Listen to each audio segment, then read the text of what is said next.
Hi! Do you know welding large truck cargo bodies, side panels, and tailgates is really pain?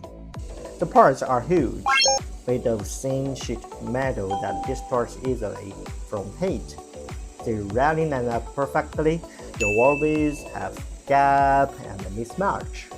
With traditional automation, you need tons of expensive fixtures and hours of programming. That's where collaborative robots or cobots come in. They solve these problems in a smart way. First, programming is super easy. You just grab the robot arms, get it along the welded seam, and either remember the path locally needed.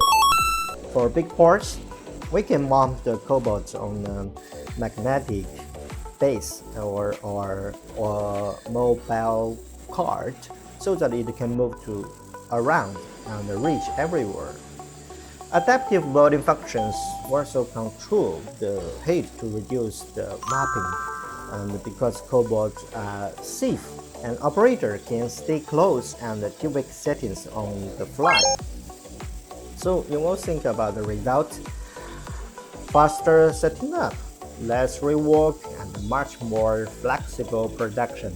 Collaborative robots are really changing the game in track body fabrication. This is Roy. Thanks very much.